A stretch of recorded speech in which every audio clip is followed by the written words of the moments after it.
আসসালামু আলাইকুম। দেশ বিদেশ টিভি থেকে হুসেন বলছি। আমার চ্যানেলে সবাইকে স্বাগত। জামাতে ইসলাম দীর্ঘদিন যাবৎ বাংলাদেশের রাজনীতিতে আছেন। তাদের অনেক উত্থান পতন আছে, অনেকবার নিষিদ্ধ হয়েছে তারা। তবে কখনোই তারা ক্ষমতায় যেতে পারেনি। একবার বিএনপির সাথে তারা ক্ষমতায় ছিল, ৩টা মন্ত্রিত্ব পেয়েছিল তারা। এইটি হচ্ছে তাদের সর্বোচ্চ সাকসেস, এবং তারা সর্বোচ্চ 18টি আসন পেয়েছিল 1991 সালের নির্বাচনে। তখন তাদের গড়পড়তা ভোট ছিল 12.13%, অর্থাৎ 12.13% ভোট পেয়েছিল তারা। এবং তখন তারা 2 শতাধিক আসনে তারা কম্পিটিশন করেছিল। তো এখন জামাত আলোচনায় আছে, তারা ক্ষমতায় যেতে পারবে কিনা। অনেকেই মনে করছেন যে বিএনপি ক্ষমতায় যাবে অথবা জামাত বা তার জোট। তো আমরা যদি পরিসংখ্যান দেখি, 1986 সালে তারা পেয়েছিল অনলি 4.6% ভোট, এবং টোটাল আসন পেয়েছিল 10টি।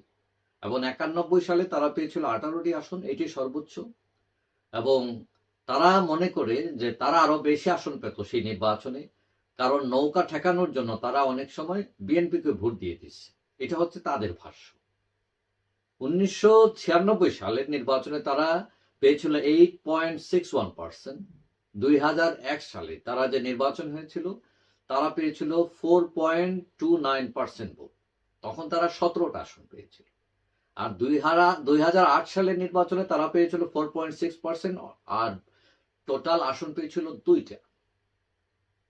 তো তারা গড়ে 38টি আসনে নির্বাচন করেছে, এবং গড়ে প্রতি আসনে 88,000 ভোট পেয়েছে তারা। এবং সেই হিসাবে তারা একটা বড় ভোট পেয়েছিল তারা। তবে তারা দাবি করছে যে তাদের সর্বমোট ভোট হচ্ছে 20%।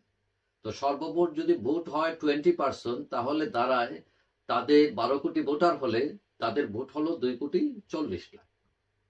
এবং 20% ভোট হলে তারা মোটামুটি অনেক সিট পেয়ে যাবে সংখ্যানুপাতিক নির্বাচন হলে।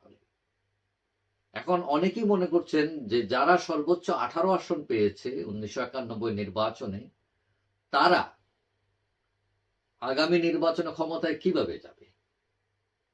এখন তাদের সাথে যদি বিএনপির ঐক্যজোট হয়, তাহলে তারা হয়তো 60-70টা আসন তাদেরকে দিতে পারে, এর বেশি হয়তো দিবে না। এবং সেখানে 40-50টা আসন তারা জিততে পারে। আবার অনেকে মনে করছেন যে ইসলামী দলগুলো নিয়ে যদি তারা ঐক্যজোট করে, তখন তাদের এই আসন আরো কমে যেতে পারে, 40 থেকে 50। তবে হিসাব কিন্তু এখানেই শেষ না। বড় হিসাব হচ্ছে আওয়ামী লীগ নির্বাচনে যেতে পারবে কিনা। আওয়ামী লীগ যদি নির্বাচন করতে পারে, তাহলে হিসাব হয়তো অন্যভাবে ঘুরে যাবে, তাদের আসন সংখ্যা আরো কমে যেতে পারে।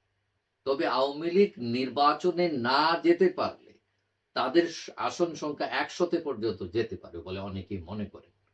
কারণ আওয়ামী লীগ তাদের চিরশত্রু হলেও অনেক লোক বিএনপিকে ভোট দেবে না, তখন তাদের আর কোনো অপশন থাকবে না, তখন হয়তো জামাতকেও দিতে পারে। সুতরাং এখানে খেলা উল্টে যেতে পারে, এবং জামাত সবচেয়ে বড় চমক দেখাতে পারে 2 ভাবে, এবং এই চমক দেখিয়ে ক্ষমতায় যেতেও পারে। এখন এই 2 ভাবে কি রকম, কারণ আমাদের দেশের একটা কনসেপ্ট হচ্ছে যে ওই লোক ভালো, ঠিক আছে, ওই দলটা ভালো, ভালো কথা বলছে, সবকিছু বলে ঠিক আছে, কিন্তু ভোটের সময় গিয়ে আবার আওয়ামী লীগ বিএনপি কে দেয়। এই জায়গাটাতে যদি ভোটাররা বেরিয়ে আসে, তাদের ধারণা যদি বদলাতে চেষ্টা করে যে না, আওয়ামী লীগ বিএনপি সব নয়, অথবা কেউ কেউ যদি মনে করেন না, তৃতীয় শক্তির উত্থান দরকার, এই ক্ষেত্রে জামাত লাভবান হবে এবং তারা চমক দেখাতে পারে। আরেকটা চমকের জায়গা হচ্ছে, তাদের প্রত্যাশার জায়গা হচ্ছে তরুণ প্রজন্ম, যারা গত 15 বছরের নির্বাচনে ভোট দিতে পারে নাই। তারা ধারণা করছেন এই তরুণ প্রজন্ম অনেকে হয় বিএনপিকে ভোট দিবে, না হলে জামাতকে দিবে। আর আওয়ামী লীগকে অনেকে মনে করছেন যে তার অবস্থান তৃতীয় তরুণদের মধ্যে।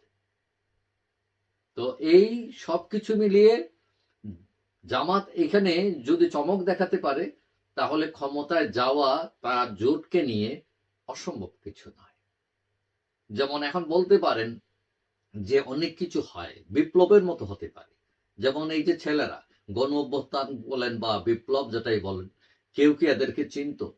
কেউ কি কোনোদিন ধারণা করেছিল শেখ হাসিনার মতো এত স্ট্রং একটা গভর্নমেন্টকে, তারা এত বড় একটা দলকে তারা মোটামুটি কোণঠাসা করে ফেলবে, রাতারাতি তারা ক্ষমতায় চলে আসবে, এটা কেউ ভাবে নাই।